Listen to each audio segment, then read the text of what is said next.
dreams collide. High road roaring every night. Spotlight on Spurs, feel the fight. Spotlight on Spurs, hearts ablaze through the cheers and cloudy days. From the lane to glory's flight. Spotlight on Spurs, shine so bright.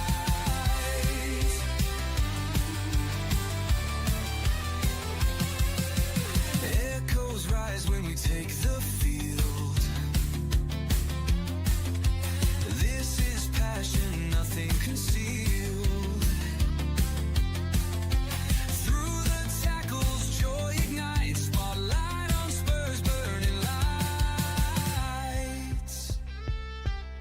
Feel the tempo, sweet and wild. London's warriors never mild. Every challenge we endure. Spotlight on Spurs, loud and pure. What's up, guys? Luke here from Spotlight on Spurs, and welcome to all Tottenham fans. We are currently the fourth best team in the whole of Europe. How does that feel? Certainly didn't think I would be saying that after sitting 14th, 15th and 16th in the league most of the season, but it's factual. I'm not lying. Check the table. The Champions League table states we're the fourth best team in Europe. Chris, how are you feeling today? Well, good. A lot of positivity from last night. So, yeah, woke up with a smile, and I'm quite happy to go in the office and talk about people asking me about Tottenham and what happened and what's going on. I had a big smile talking about it. So, all good, mate. All positive for once until the weekend comes along and it could potentially change. Hey, none of that. We're the fourth best team in Europe. That's what we've got to keep telling ourselves, all right? It's factual. We're not lying. We've not made it up. That is the actual truth. Guys, thanks very much for coming back onto the show. John, how are we doing? I'm all right. If ever there was an analogy for the stats versus the eye test, it must be Tottenham in Europe. I mean, well, yeah, you're right. We are fourth in the league, but I'm not going to have it, mate. I'm afraid. I can't have the positivity that much. I try to be positive, but my goodness. Yeah, obviously, guys, it is a little bit tongue in cheek. It is quite ironic for, I wouldn't say how bad we've been, but we certainly haven't been great when you look at some of them teams that didn't get into the top 8. And then I see a stat the other day saying that we couldn't beat Bournemouth and Burnley, but we're better than Real Madrid and Barcelona, which is that's Spurs, right? Absolutely crazy club. JJ, thanks again for coming on. How are you doing? Pleasure, mate. Good to be here. Yeah, doing pretty well. Good. Right. Well, we might as well start on yesterday's game, Chris. Obviously, it was a dead rubber for Leverkusen for Frankfurt in terms of they couldn't actually qualify. There's very little that they could have done. They wouldn't have been able to kind of push themselves up the table too much. So it was always it looked like from the outside a game that Spurs should have won. However, sometimes that's a bit of a banana skin, right? Because teams have nothing to play for. They kind of play with a bit of freedom. They obviously made a few changes, and then players have got points to prove. So potential banana skin, and Spurs are very, very good at them sorts of games. But what did you think of the game as a whole on yesterday's performance? I thought it was really good. Shockingly pleased with the full 90 minutes. Good to see Solanke on again and scoring, which was good. It shows that we've got, again, just that pressing that he can do. It just shows what his big strengths are. I don't know whether if he got a burst of pace or whether the defender was probably a bit slow, because I've never seen that side of Solanke. But it was good. Simmons and Odegaard again up front, up the top, linking up really well. Defensively, we looked pretty good. I thought a lot better than usual. Archie Gray I thought was really good as well. So yeah, really, really good to watch all round. And again, just sitting there thinking, why can we not do this against West Ham's and Bournemouths when they're not playing well? It's ridiculous. It's mental. Yeah, it is a bit of a strange one, but hey, the enigma of Tottenham Hotspur, right? John, what was your thoughts on yesterday's game? I think again, it showed. I mean, obviously Frankfurt right down the bottom of the table. They've just sacked their manager Dino Topmuller. They're not in a great place. I was actually pleasantly surprised by them. They weren't as bad as you maybe think they should be. I thought they were right. They had some good. I quite like Højlund actually, Rasmus's brother. Quite liked him in midfield. But we pretty much dominated the game, didn't we? Now, how much is that to do with Europe? I mean, Xavi, obviously back in Germany again. It's been, we've looked at it, how, Wirtz and Xavi have both struggled to adapt to the English game, and they're getting there now. But going back to Germany, it was just easy in many points for him. I think the system worked really well. Lots of positives, but it all comes back to the next 3 or 4 games in the Premier League. Can we bring that level back again? Because I do think the league table doesn't lie. 5 of the top 8 are English teams, and Newcastle are just outside. So there is a dominance of the English clubs. But overall, the game, good performance. You got the job done, and really good finish from Solanke, I thought, because the guy's been out for a long time, and to come off the bench, it's a sort of, Richarlison's had chances like that this season, and he's put it straight at the keeper each time. So I thought I was really impressed with that, and yeah, professional job done. Yeah, completely agree. JJ, what was your thoughts on the performance? Good to see, enjoyable, and it's one of those where you've got to start handing out credit where it's due, even if you don't want to, even if you're not really feeling the manager, the coaching staff, the style. I have said this. He started talking about little signs and little signals, and I think a few people were like, "Look, results are what it's all about." But actually, if you take it over a kind of 8, 9, 10 games, maybe, the signs and the signals are that we're moving in the right direction, even with loads of players out, right? We are competitive. We are running hard. The players are still running for the manager. So that's really important. And across the 90 minutes against a, quite fragile Frankfurt team, we were physically and technically the better side. And we managed the game as well. There wasn't that feeling that at 1-0 up, Tottenham sat off and there was risk. There wasn't jeopardy to it. It was kind of, we're sitting off, we're conserving energy, but at any given time, we can actually ramp this back up. Now, don't get me wrong, I've talked about, I want to see Tottenham controlling games with the ball. That's not the style that's being put down, but it did feel like no matter what, we were on top of this game. Most of the, almost all the chances were ours. So positive, we got there. And how many times have we seen Tottenham go into a game that actually matters and not get it over the line? So brilliant to go away from home in Europe, get a result, get a clean sheet, put a 90-minute performance down, and the reward to us is in the top 4, which is, it's massive. It's really big. So yeah, delighted. Yeah, 100%. I'm glad you mentioned that. And listen, I feel like this is maybe it's more heightened on social media, but you can't, if you've got an opinion on a player or you've got an opinion on a manager, you can't deviate from that opinion, not even for a game. You can't say Richarlison is the worst footballer in the world, and if he goes and scores a hat-trick, you can't say he's had a good game. He's still the worst player in the world. And it's the same thing with the managers, right? I've seen loads of people over YouTube over the last couple of days, obviously, this going back to the last result in Champions League as well, going, well, you can only beat what's put in front of you. So that's not what you were saying all last year, because all last year we only won the Europa League because we played terrible teams, which ironically, a lot of them are in the Champions League and actually picked up big results. And now we're using that as an example as to why we've done well this season. But last year, it was a stick to beat the manager with. So I completely agree with you. I have been saying that I think Frank's really struggling and everything else. However, if I'm giving him the criticism or part of the criticism for him being 14th at the moment, I'm also giving him the praise to say, well, if he's managed the 14th, he's also managed the 4th in Europe. So he has to take equal responsibility on both sides. Chris, just in terms of the actual group, when you look at it, it's been well documented in terms of how many of the teams we faced that didn't make it to the qualifiers and obviously didn't finish in the top 8, which it looks like it's a little bit out of sync with some of the other teams. What were your expectations when the fixtures came out? Did you think that this was an opportunity for Spurs to get to the qualifying rounds? Did you think top 8? Did you think that we was going to miss out completely? What was your sort of expectations? I thought we'd maybe get to the qualifying rounds. I didn't think we'd get in the top 8, let alone the top 4. That just seemed far out of reach, because I don't even expect us to get into it still feels out of reach now, even though it's finished, right? I still feel like top 4's out of reach. It's like, but yeah, so go on. No, so I was expecting us to maybe potentially sneak into the again with the new manager, with changes happening to tactics and formations and everything else.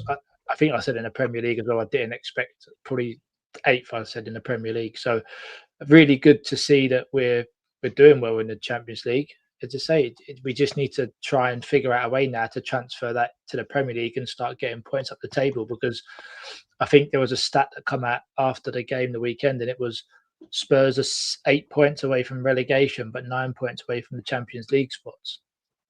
And it's crazy to think that you go on a run of 2, 3, 4 wins, you end up being 7th or 6th in the Premier League, and that's what it takes. And I know the February fixtures don't look too good for us, and it's going to be a tough February. We're not going to be getting 3 or 4 wins out of them games, but we need to be showing that if we can compete in the Champions League, where it's a completely different game and a different atmosphere, we can be transferring that to the Premier League and picking up better results, because the players must be playing for him. I don't think he's lost the dressing room, because they're working hard. They're actually winning games. They're putting effort in, and it's been a massive change. And I think it's a big point to prove as well for them. They want to prove that they don't want to take the slack off the fans, and they want to hopefully try and give the fans what we're asking for. Yeah. John, what was your opinion on this as a whole? Would you expecting Spurs to qualify in the top 8? Was you thinking that this was out of reach? What was your feelings on it? I mean, I think generally all of us were pretty pleased with the draw. I think we, ahead of time, we thought we've got quite a good draw here. We've got Monaco away and we've got PSG away being the real 2 tough games, I thought. But apart from that, we thought, well, these games are winnable, especially the home games. Not knowing what I mean, I don't think any of us expected Dortmund to be as bad as they were last week. But Frankfurt, obviously, we've third time we've been there in 5 years, is it? I think, and didn't expect them to be as poor, but obviously they've had a couple of spankings this year. So I thought we always had a chance. Before the Dortmund game, I wasn't convinced. We'd win both games. Yeah. So, but yeah, I mean, I honestly didn't really expect the Premier League teams to really dominate as much as they have. That said, didn't PSG finish 24th last season? Yeah, and Real Madrid, PSG, they didn't make it into the top 8 last year. So yeah, and this is similar this year. Some big teams never made it. I still think it's huge, isn't it? Yeah. Last minute goals, wasn't it? That knocked Real Madrid out of the top 8, and I still feel like none of the top clubs or any club really has kind of got to grips with what's really required in the Champions League to get into the top 8. It's almost like everyone's still kind of not 100% certain. We had the whole Champions League where you always knew the last game was a dead rubber because everyone had already qualified and no one could really move. Whereas now it's almost like, how many points do you need? I don't think anyone's fully convinced, and if we get that many points, we're through. It's almost like you don't really know going into week to week, which I think is a positive. JJ, what was your opinion on whether Spurs should be qualifying or not?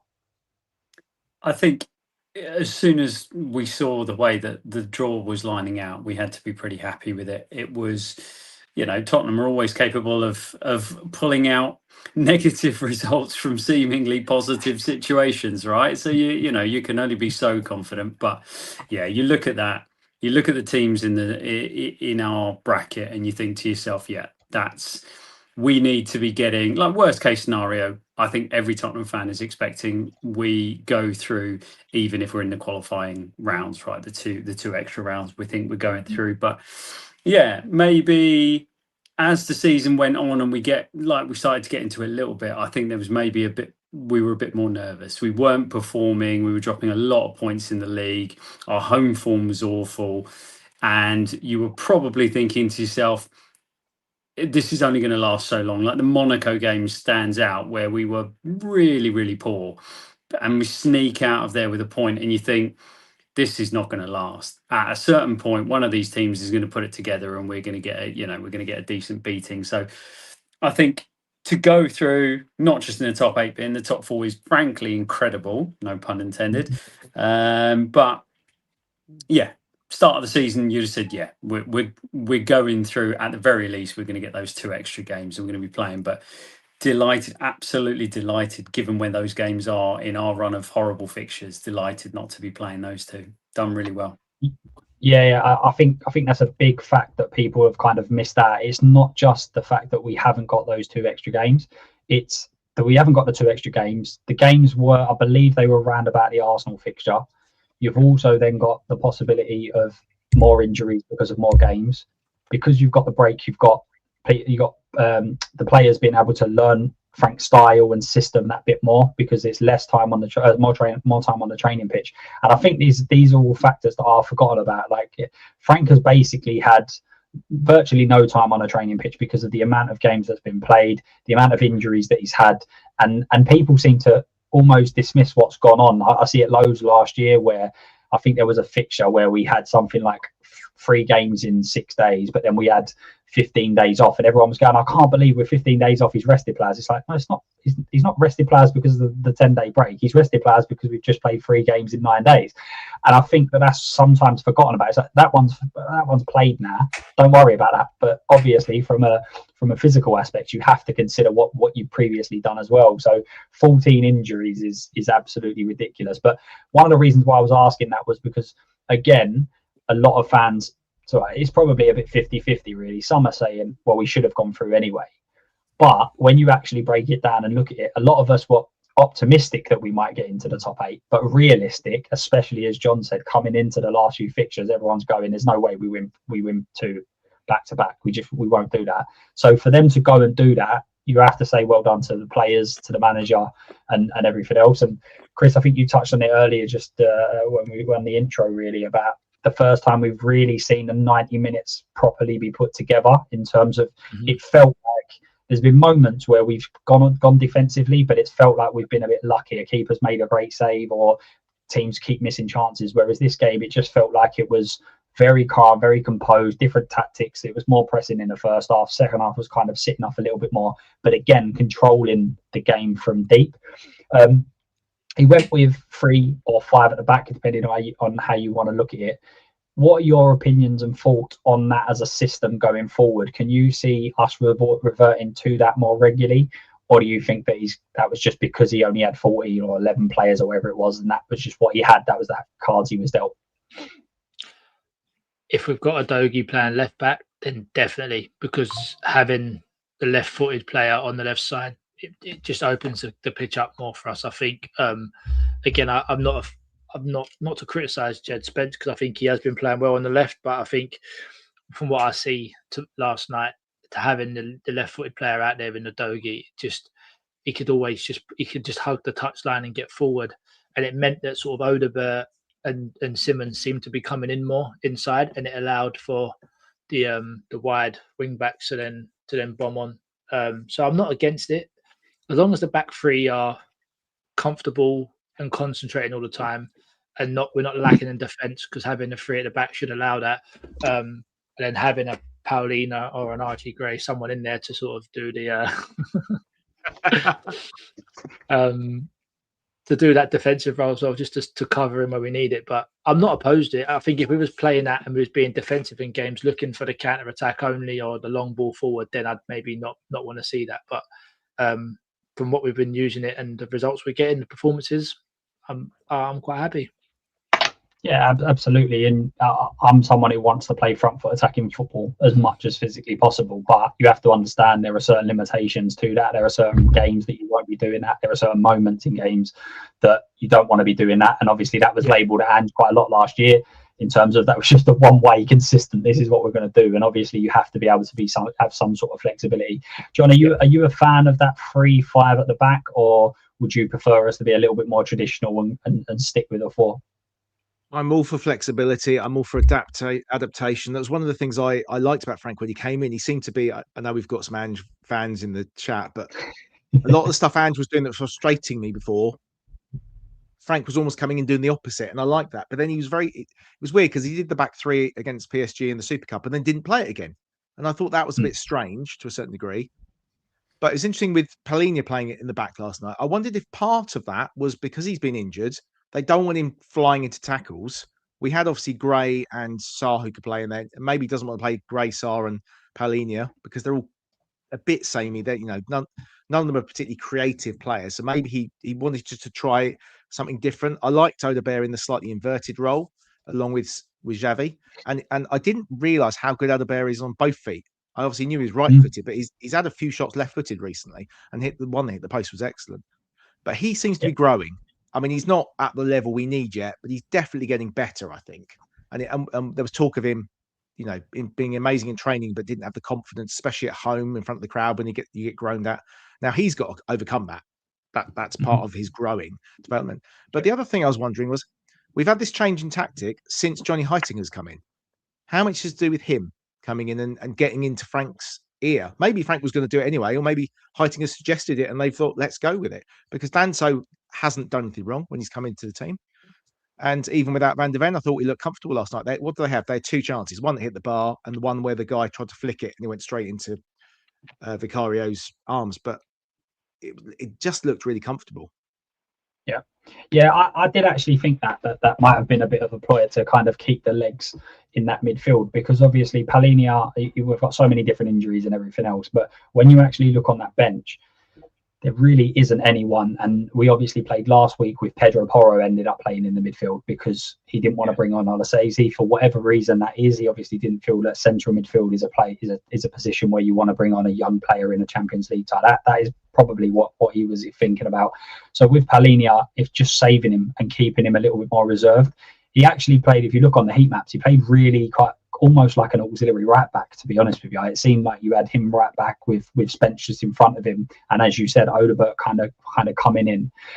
From a coaching standpoint, JJ, did you like the sort of setup that you see yesterday? Oh, yeah, certainly. So I've said it. I was very surprised that Thomas Frank hasn't used the 3 more in the season, because he used it at Brentford. He was, quite fond of it.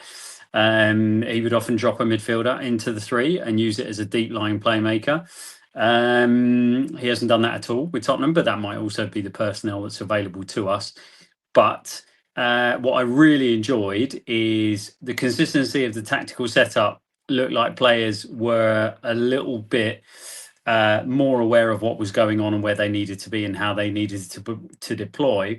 But in the first half, what I enjoyed most was being able to get a couple of rotations going on the right and on the left-hand side, but being able to use the ball into the middle. So, there was the goal was one of those. It was a 3-man rotation with a, deep runner coming in, and the ball was played across, I think it was Moani, right? So he goes in, flashes it across, it bounces out to Siemens, and they're just unlucky that Udogi's on the wrong side of the player. He's not involved in the play, but he blocks off the player, so it's a offside or a free kick. And then they did exactly the same thing for Odeber's shot. So Odeber had a shot with his left foot. Again, a nice little 3-man rotation, this time off the right-hand side. They are willing to play the ball inside, play between players into the half space and take some risk and, create some jeopardy. And that is exactly what Tottenham fans want to see. That's what we want to see, the type of football we want to see. And I guess before the season, what we were hoping for from Thomas Frank was effectively this. Right, he's going to improve us defensively.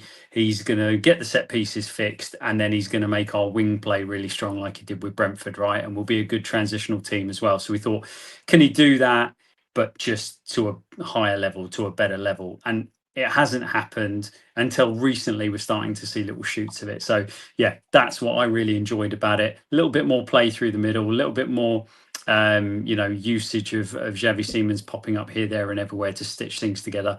But yeah, those little rotations are what I enjoyed the most. The 3 at the back were good, and Palhinha deserves a lot of credit. He had a very good game as well. Yeah, do you see, because one thing, and we're going to come on to the changes in the Champions League squad a bit later on, because obviously you can only make 3 changes in the Champions League squad. Gallagher is probably one that you would expect to come in, and I've constantly said from the minute the squad was announced that we're short of centre-back. So we've only got, at this moment in time, Danso, Romero and Van der Ven as centre-back options in that squad. Obviously you have got Byfield who's come in, but it's very unlikely, especially in the quality of games that we're probably going to have, that you would want a young player playing centre half in those sorts of games. Chris, do you think that Palhinha playing centre back, particularly, let's say in a 3, unless it's really bad injury crisis, which we're used to a few of them, so possibly that'll happen as well. But do you think Palhinha will be utilised at centre back more often, or do you think again it's just because literally we have 12 players that can play and he's therefore played in that position, or do you think that it's just a case of he's going to start playing more in midfield? Yeah, I don't think you will see that more often. I think it'll be if he needs to be there, then he can fill in. But we're hoping that obviously Van der Ven's back Dragusin if he does stay. 'Cause I know there's talks of him potentially going if we don't replace him if he does go. But for me, it's more if there's more injuries coming to our centre halves and we're going to use the three at the back, then that's when Polina will just slot in there maybe, and hopefully we've got the numbers in the midfield that he can do that. Yeah, good. John, just in terms of the different tactics, obviously the last couple of games has been three at the back, and obviously Burnley was a bad game. It was bad result. It was a good performance, but bad. Do you feel like at this moment in time, Frank is actually there's little things that are just going his way? I'm not saying he's getting lucky. I just mean sometimes you just need a bit of a break. So an example I would give is that in theory he set up with a 3 or 5 at the back in the last game. If we would have lost, a lot of fans would have said, well, actually he should have put a more forward thinking team, he should have put a more attacking team.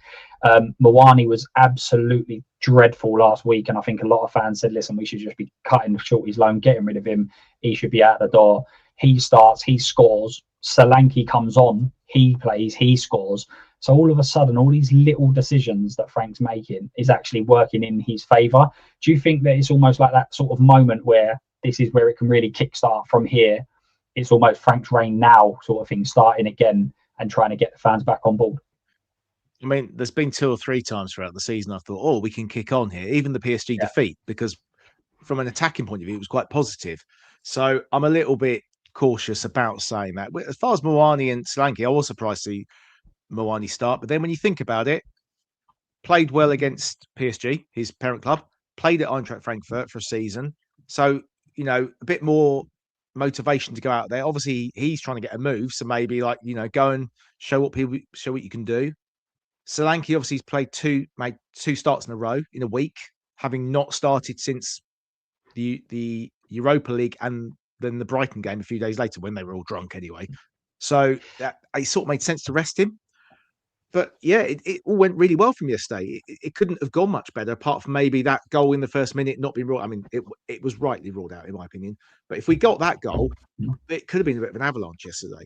But otherwise, Gray was he didn't do anything spectacular, but he did the simple things well. He won the ball, he passed it short. Did all those little things. Like to see Pellini did a really good solid job at the back, didn't look out of place.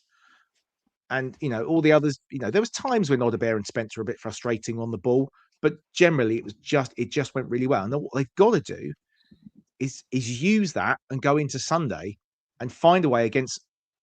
I mean, I think City are starting to get going now with these couple of new signings they've got. The juggernaut will get going, and I know we've got a hoodoo, but they have won 3 of the last 4 games at our ground, I think. So at our ground, they tend to have the upper hand now. I just think he does need luck. There is an element of football that not everything everything is planned, but he does seem to be getting there. With the play at Burnley was better, albeit against one of the weaker teams in the league. Yeah. I agree. And JJ, just as I say, do you think that there is a contrast in style in terms of what we're trying to do in the Champions League or what we're trying to do in the Premier League, or do you think that it's maybe just the intensity of the Premier League and the way that the Premier League is as a whole, which is meaning that we're getting different results? So is it just that Odegaard, Xavi Simons, I think, is the one for me. Virtually most games that I've seen him play in the Champions League, we seem to be more of an attacking side. He seems to dominate the opposition a little bit more, get on the ball a little bit more and try and make things happen. Is it more of a tactical side from what we're trying to do? Or do you think that in Europe, you just got a bit more space, it's a little bit less physical? What do you think the difference is and why we're getting different results? I mean, I'm definitely leaning towards the latter in terms of the pace and the intensity of it.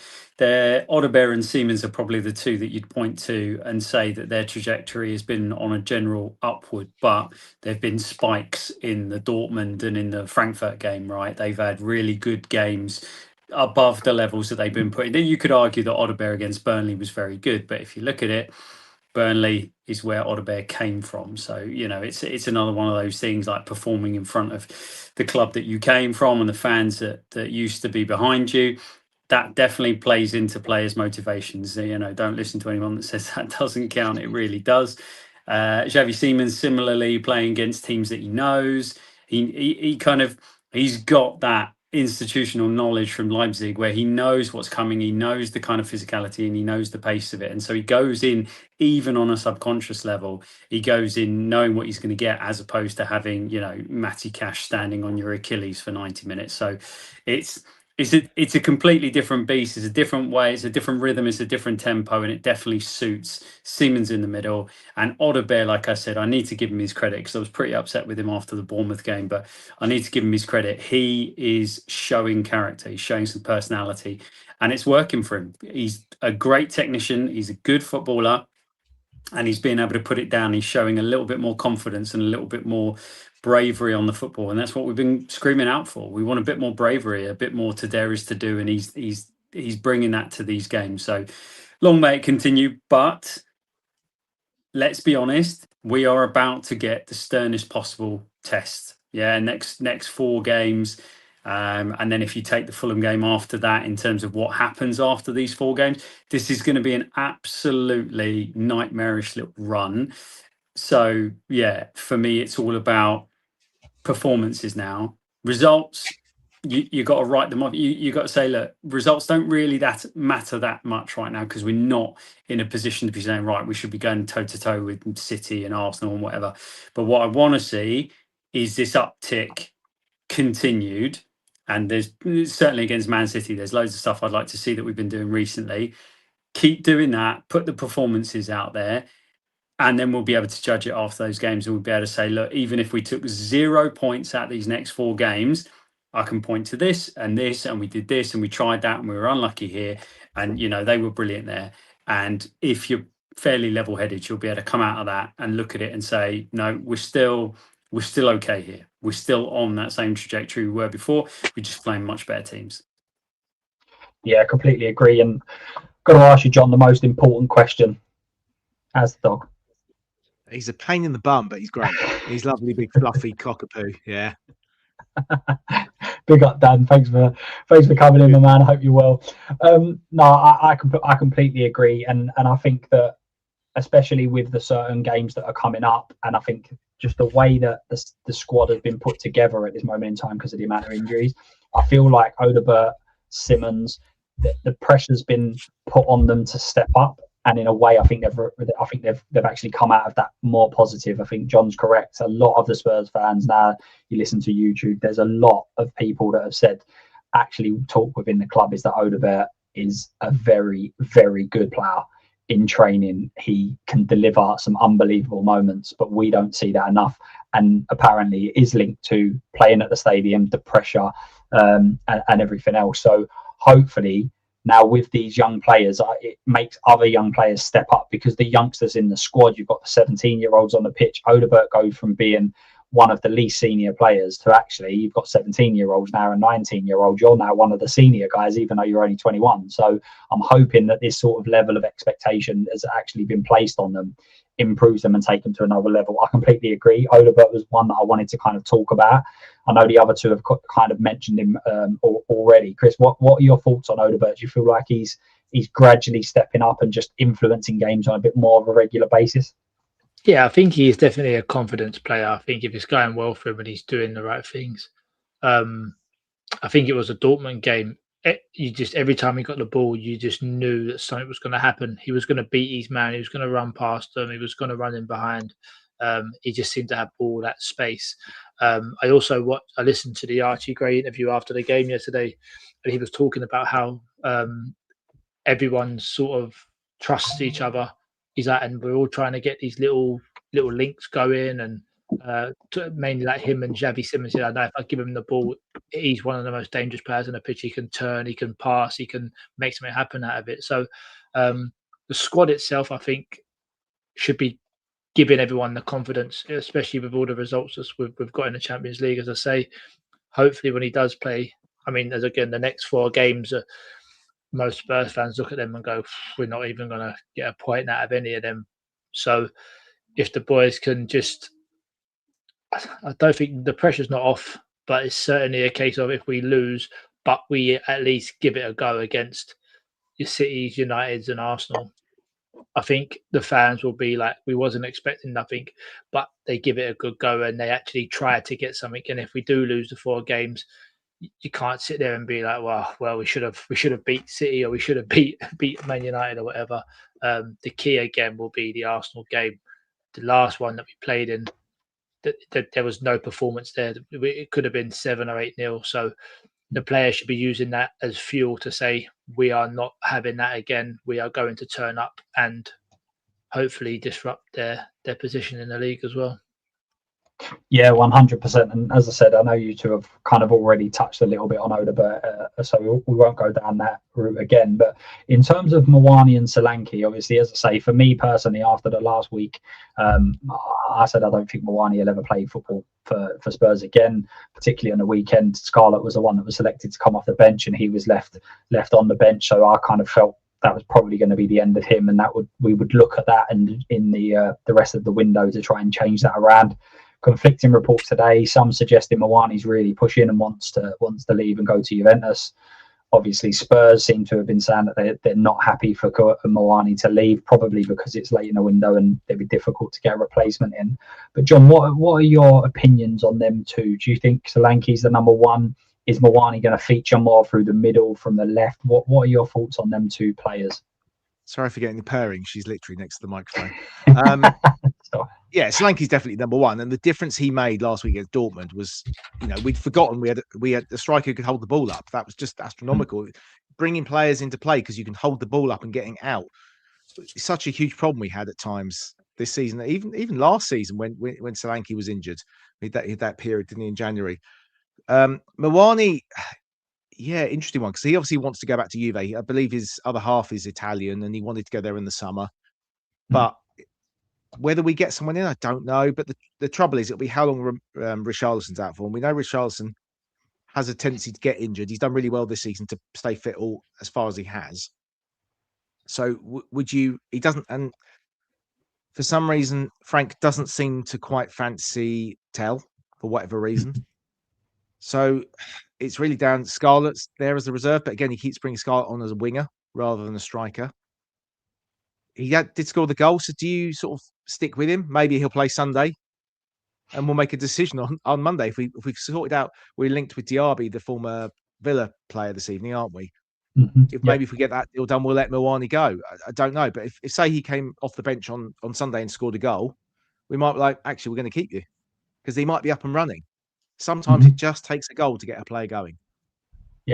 Yeah, completely agree. JJ, what are your thoughts? As I say, I think Solanke is the number one, but in terms of Mwani, do you think that he would play a part for the rest of the season, or do you reckon Spurs are going to try to look to get a replacement in for him? I think it's important if the player is, if he is unhappy, not unhappy as in he's unhappy at the club, but he does want a change. He wants to go back to Italy for personal reasons. Then you take that into account, right?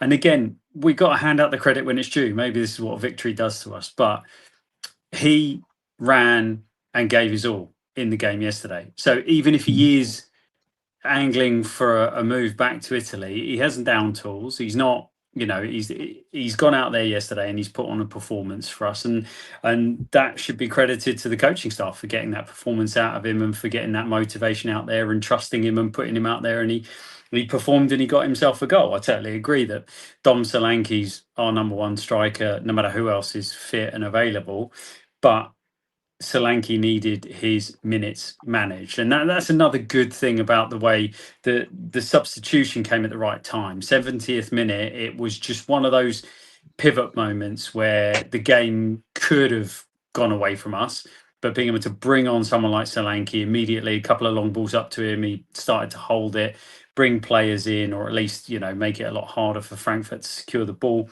and then going on from there, he scores a lovely goal as well. So again, the right timing of the change, bringing on the player, keeping the momentum, or ensuring that the momentum didn't shift, all of those things, good to see it.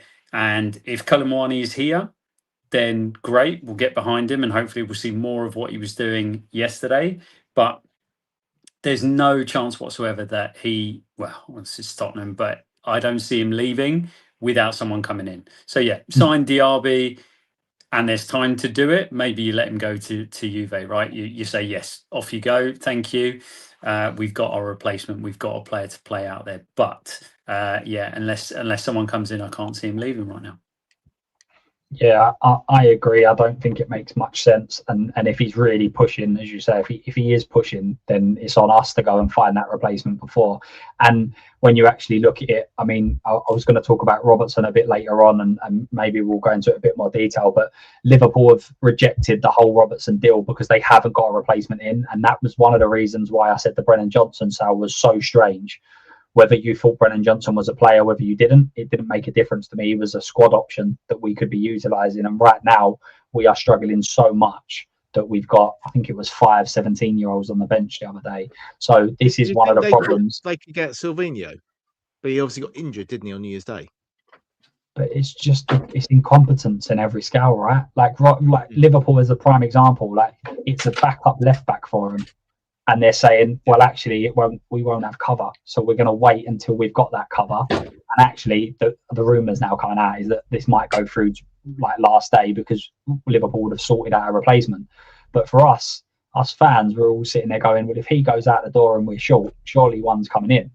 And we're 28 days later and nobody's in. And I think this is the problem when we look at, and we'll go over some transfers in a minute where there's some links, but no one has any faith in what Spurs are doing as a fan. If we're linked to a player, we're thinking that there's got to be a bit of a backstory as to why we're going for him, because we don't go and target sensible buyers and everything else. So it's a bit of a strange one for me. It is a bit of a strange one. But I know you mentioned it just now a little while ago, sorry, about Archie Gray.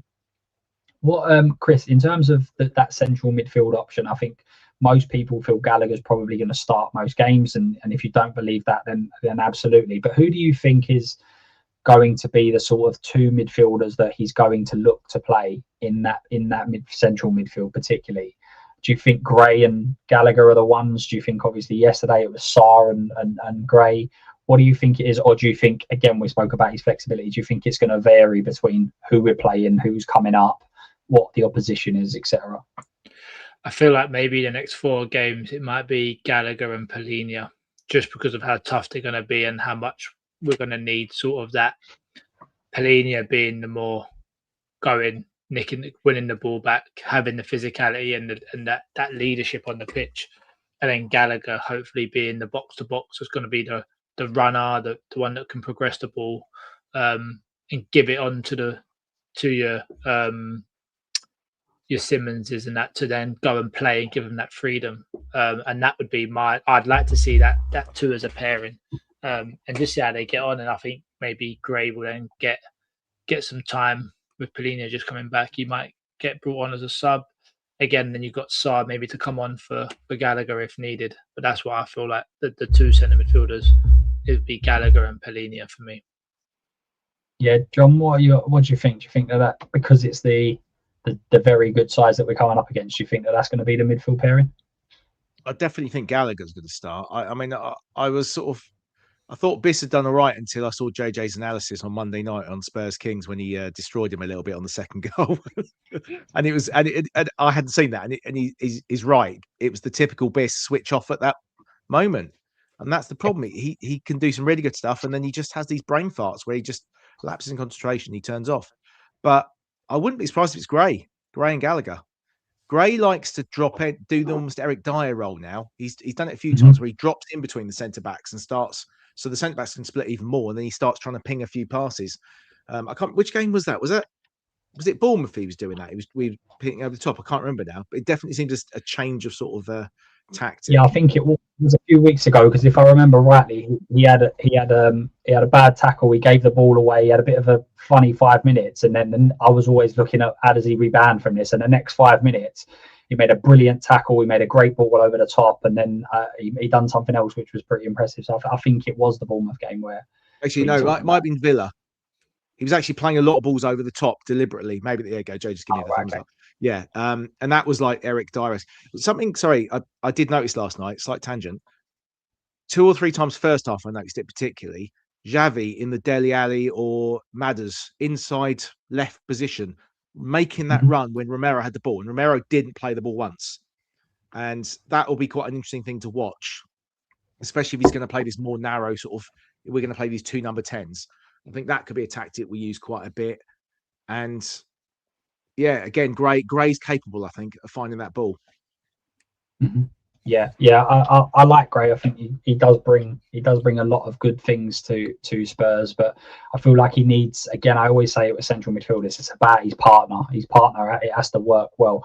JJ, I've picked up on a few occasions, and maybe it's just me, but I've always felt that when we got Palhinha, we felt he was going to be a sitting six that would just sit in front of that midfield. But virtually every game I've seen him play, he's not been the deeper of the two. On night, most of the time, Bentancur has actually been the deeper of the two, and therefore we're pushing Palhinha further up the pitch.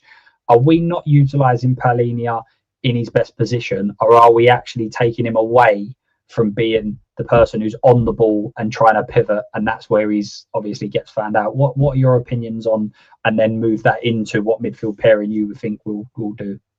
Yeah, I think if you look at Palhinha, he has been absolutely brilliant for us since he's come in. And, I know a lot of people not happy with his signing and it's not what they wanted and stuff like that. But yeah, isn't he our third top scorer behind our centre halves or something like our fourth top scorer? Bicycle kicks by the handful. At the end of the day, what I would say is, you don't want Palhinha being the guy who drops in front of or in the middle of a box midfield from an opposition picking up the ball, because he will concede possession, or he will, his distribution's not there to move that ball on, as effectively as somebody that you would want in that position. So yes, I feel like they feel like Bentancur is a safer pair of hands if the ball does go into that area. But absolutely, Thomas Frank does not want the play going through that area. He's not doing that. He's not using that. So it's only if it does happen to happen to go into that zone. What I would say about the interesting conversation about Sunday is, do you continue with the 3-4-3? Do you go, because we've had two different versions for me of the three that have been played in the last three games. There's more of a pendulum, which is how we started it, which effectively becomes a back four, like when Udogie was backing up Spence, becomes a back four, and then Spence and you rotate, you tilt the field.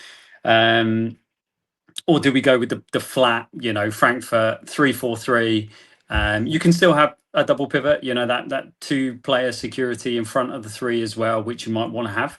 Three centre-halves or three defenders against, and then two sitting midfielders against a team like Man City. So you might well go with that. If you do go with the two, I'd probably make Chris right on this one. Maybe load management for Palhinha, but probably Gallagher, Palhinha, first choice, energy, and then defensive stability. But I can definitely see Archie Gray coming in, especially if Palhinha needs his minutes managed. And then the other interesting one is he's predominantly played a 4-2-3-1 throughout the rest of the season. Does he revert to that? Is Mickey van der Ven back as the left-hand side? Does he want a good 1v1 defender in the left-back slot? So Jed Spence moves back down there. These are the decisions. It'll be very interesting to see what way he goes with. But for me, in that midfield, if you go with the three and you do play with two out of the four in front of them, then you play a narrow kind of 2-2 with a three above it, which effectively is quite exciting for the idea of playing through the middle, getting number 10s on the ball, trying to get those rotations going. I can't see it myself. I'll be honest. I'm not sure I'm seeing that one. So I might hedge my bets and say I could see a 4-2-3-1 coming back in. But do you think part of that would be whether Van der Ven's fit? Do you think that he plays a key part? If he's fit, then we might revert back, and if he's not, do we go with a more solid foundation of three?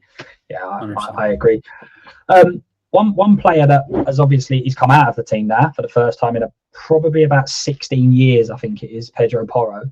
I've seen a lot of fans, a hell of a lot of fans, think that Pedro Porro is a major problem in Spurs. Personally, for me, I feel this is a player that is so heavily used that we see this every year. He goes through the middle of the season where he goes on a bad run. And I think that we just play him continually right into the ground. And I think that's part of the problem. He, as every player, he comes with his own negatives. Of course he does, as I say, like every player does. But I feel that for him particularly, he's overplayed so much. And we see a drastic drop in form. Chris, do you think that Pedro Porro is a problem in this team? Is he a player you think needs to be replaced? Do you think, similar to me, that it's part of him just playing consistently? Is this almost a blessing in disguise for Porro himself, for him to come out of the firing line for a few weeks and then hopefully work his way back in when he gets up to speed? I think there's a lot of things with this one. I've said it a few times about competition as well. Obviously, Jed Spence is a right back naturally, but has been utilised on the left because of injuries and not having sort of the players that he wants to play at left back. And it started sort of last season, I believe, this time last year. I feel like if we had a backup left back, so if we did get someone like a Robertson that's going to come in, and if Adogi is injured, or he has to have a rest, or he has to manage his minutes, Robertson is naturally going to be the number 2, which means that Jed Spence is going to be then sitting there saying, right, Porro, it's me or you starting now. I know I'm good enough. I know I can do it. If I can do it on the left, I can definitely do it on the right. And that may be what Porro needs, because I don't think there is that competition there. But like what you've said, and we've been saying it for a long time now, Porro is overused. He has been played so much, and although it's a positive that he doesn't really get injured, it can be that it's just too many minutes. He's fatiguing, he's tired, whatever it may be. But it would be good to give him a rest and maybe just let him step away, because then again, if Spence does come in on a rest day and plays really well, it gives Frank the headache of, who am I actually going to play now? And then again, it just kicks everyone in. But it's good to have the different options, because they do have different strengths and different weaknesses as well, Spence and Porro.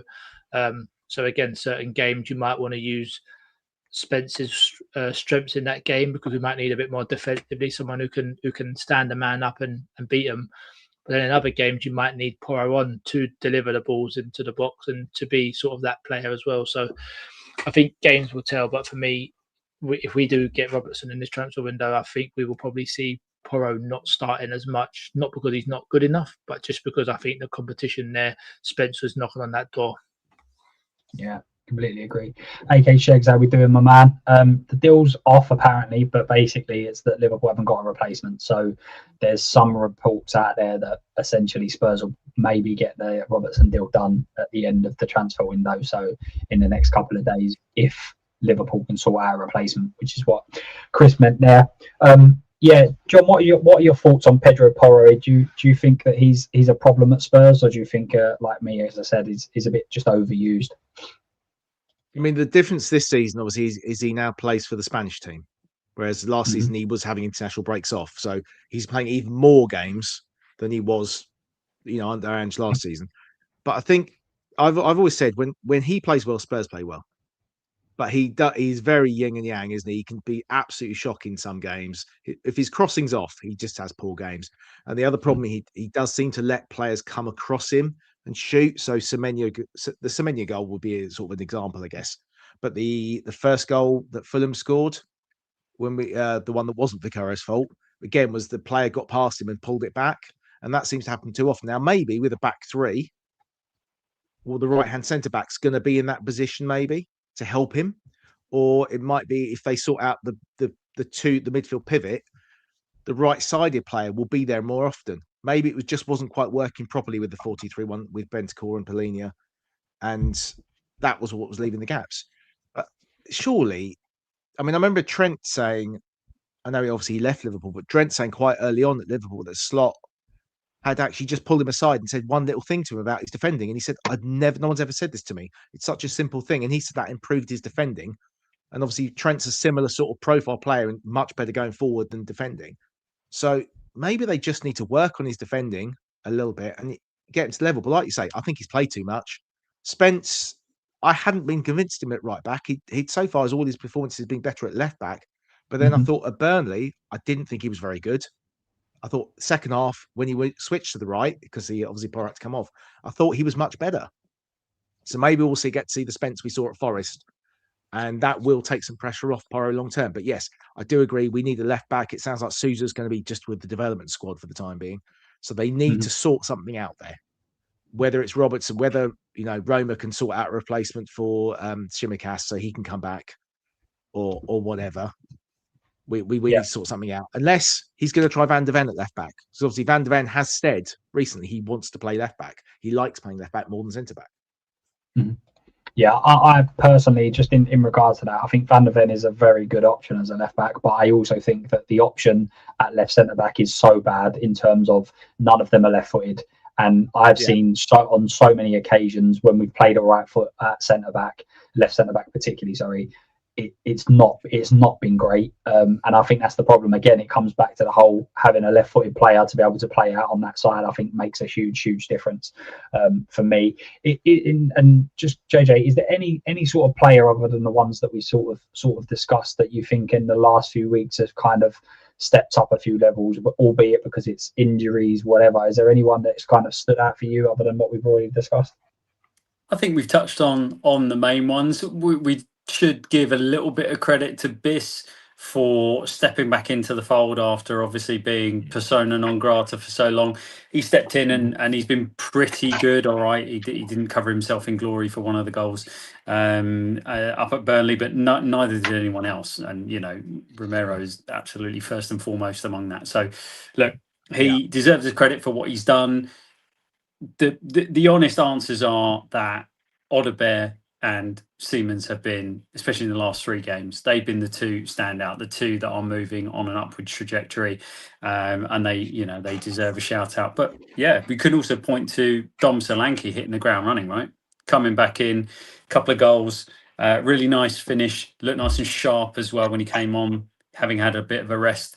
So yeah, okay, like it's good. This is all good stuff, and positive performance means that almost in the 1 to 11 you get to praise just about everyone. Yeah, completely agree. I think that a lot of the players and the manager over the last couple of games, I know Burnley was bad, but I think that, as you said, the performance wise, if we'd have just looked at that as a performance, you could argue that we've had 3 decent performances now, and hopefully the results start picking up for sure. But Chris, I know we've spoken about Gallagher quite a lot, but I do just want to get a quick one around from everyone just on Gallagher as a player, as a signing. What are your sort of expectations of him? And as I said, for me, I feel like he's going to play every game. Do you think that everyone seems to think he's going to be starting every game? Do you think that he's a level above? Obviously, there was a lot of criticism that came in for his way for no reason whatsoever. Again, it comes down to Spurs fans not believing in the strategy that Spurs put in place. But do you think that Gallagher is the type of signing Spurs need to get in for his character? Robertson leading into that as well. Are these the sort of players that we often say the inconsistencies of these players is just so low? 1 minute they're very good, the next minute they're very bad.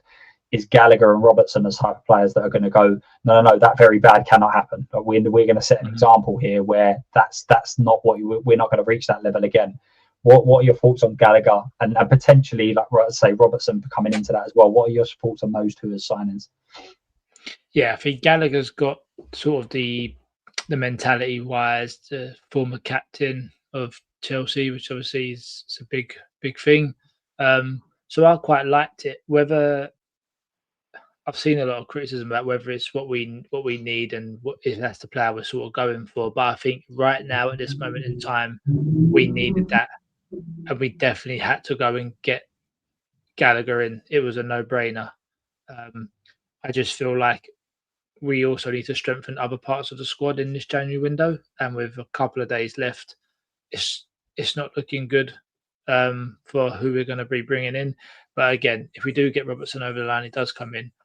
If he does come in, which he will be coming in as a backup left back, I can imagine, it's that mentality every day in training where even the young players around him, he's someone that everyone can look to and he can say, this, as you say, this poor, mediocre performances, they're just not acceptable. We can't be having that. And it changes that whole thing where everyone turns around and goes, we need to be better. Everything, the standard of what we bring needs to be raised up higher so that we don't ever get that again. And we're definitely bringing in the mentality wise, it's the correct players to bring in my eyes. Yeah, John, what are your thoughts on Gallagher, and do you think the criticism that was labelled at him was fair? I think he wasn't really the profile of midfielder we needed as such. For me, we needed a passing player, but we needed a player in then but on his mentality, he's the type of player. And I think Robinson would have fitted the same thing, is in, having played, he was the captain of Chelsea at 22, 23, played obviously for Atletico Madrid.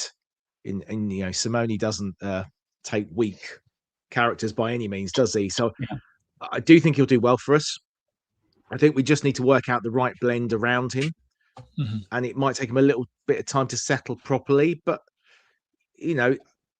I think he'll be all right.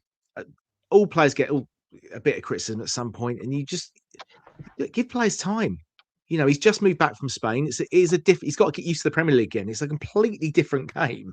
So give him a bit of time. It might be not till next season we see him at his best for us. But I think he's a solid signing. But I still want a passing, deep line midfielder in an ideal world. Palhinha's the defensive one we needed. Bentancur is a sort of if we had the Bentancur before his injury, I think he could do the job. But he's never quite been the same. So, yeah, good signing, but interesting on the Robertson thing. I've just noticed that the lad that got sent off for Dortmund against us has been linked with Liverpool. He's left back, Svensson. I've just seen that Ekrem Konur on X, who's got 240,000 followers. Part was also that Roma needed to find a replacement for Tsimikas as well. So there's been a lot of left back links to Liverpool and also to Roma as well. So I still think that there's something to be done there. It's just, again, a sensible club saying, let's hold on a minute. Let's just wait. We'll get someone over the line before we start sending out other players. Exactly like for me, what we should have done with Brendan Johnson and said, you're going to go. That's not a problem. However, we need to make sure we've got someone that comes in through the door before we can allow that to happen. JJ, in terms of Gallagher, do you think that that's a good player for Tottenham Hotspur? I completely agree with John. I don't think he's the exact profile that we needed, but you are also right in the sense of we keep saying the profile we need in terms of we're managing and what we want to see the team do. Quite clearly by the players that we're signing, that we don't want to progress the ball through the midfield because Gallagher and Palhinha are not the top of the top to be able to do that, right? Yeah, he may not be the profile that either we needed or we wanted, but he's the player we needed. He's the level of quality. He's Premier League experienced. He was playing at high level. It's not like he dropped out and went to Saudi and was phoning it in for a year. There's always going to be question marks about players coming in from less competitive leagues. He was well liked by coaching staff that maybe Tottenham fans respect as well. Pochettino makes him his captain, things like that. So there is a player there. There is a player who's going to improve and he's going to get better in terms of what we've seen over these last couple of games. He is going to get better than that. And then there's the other side of Tottenham do not do turnover of players very well. We do not refresh our squad. We do not turn over. And sometimes I know fans always want to see better, right? So we've got to turn over, we've got to churn, and we've just got to get better. So every time you turn over a player, the next one that comes in has got to be better. It's not always quite as simple as that. There's chemistry, there's reasons, there's where are you, does a player want to come? There's so many reasons that it can't always be that simple. But what you can do is you can say, look, he's a minimum level, he's a minimum standard that we're happy with. He's the player we needed because we had no midfielders. All of a sudden, all our midfielders are either away or they're getting injured or they're not fancied. So, yeah, for me, he was the right signing. He was a good signing at the time. And there's no reason why he won't be successful as long as we add in and around him, right? The other players that we need. So that will be the question. If we add to it, and as ever with Tottenham, if you do the rest of the work, some of the work that's gone in hasn't been bad. But yeah, we just got to go the rest of the way. That's the absolute key thing. And I was on Last Word on Spurs last night straight after the game, and that was one of everyone was getting very excited and very happy with the performance and everything else. And I was like, I don't want to dumb this down. I don't want to like take away the shine off of it. But this needs to be the minimum. This isn't the pinnacle. We can't sit here and go, we're the fourth best. Like I know we joked at opening the show, we're the fourth best team in Europe. The board can't think like that. The players can't think like that. We need to be going, this is the minimum, and we need to actually go on from here and kick on from here. Because I agree. I think in terms of the optics of the window, we've done it all the wrong way round. So what we should have done, in my eyes, is going to get the one player that really improves you up top. You then go and get a Gallagher and a Robertson, and everyone kind of goes, oh, I get that. Whereas now what we've done is gone and signed a left. Well, we signed a left back, which, as John's alluded to, by the fact that we're chasing Robertson, it probably means he's not involved in the first team squad and he won't be ready for a while yet. We then gone and got Gallagher in, who's a similar profile but a better version of what we've got for sure. We've then gone and tried to get a defensive left back and who's going to probably play backup. And it just feels like everything's kind of being pointed in the wrong directions. You can't always go and get your number one target, but it just feels like Spurs never get that. It's almost like we always try and see what's available. Diaby's been linked. There's been Raheem Sterling links today. There's even been a link in the last couple of hours that have come out to say that Spurs have inquired about Serge Gnabry.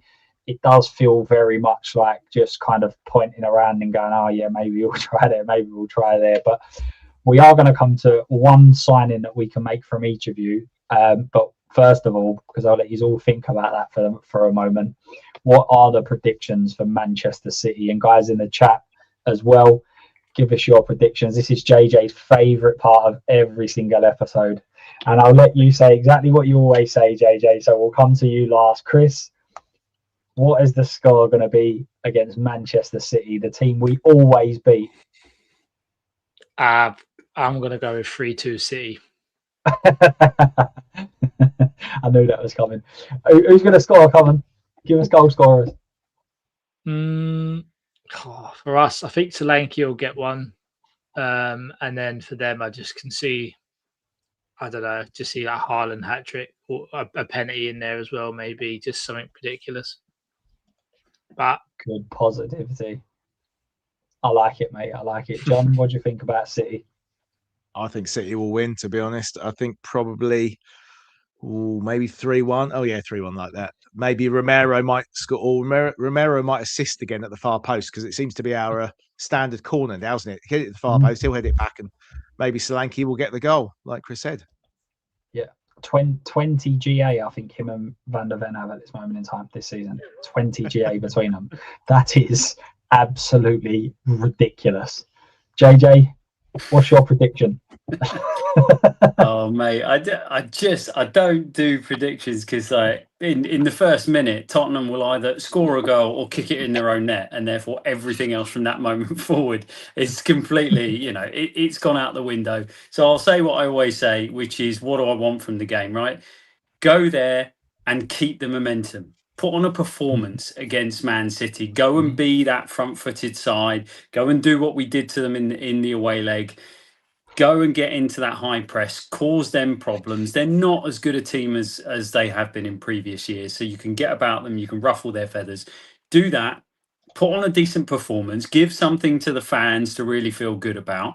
And whatever the result is, the result is. And we get to, as Tottenham fans, we get to have that morbid, if we lose, we know that we haven't done that lot of favour down the road. We can still be upset that we lost, and we should still be wanting to win this game and trying to get out of the game and get points and keep a bit of this positivity going. But yeah, just go out there, put on a performance. Don't do anything stupid. Don't shoot yourself in the foot. Don't give away easy chances. Make City really work for any points and work for a victory there. It can be done.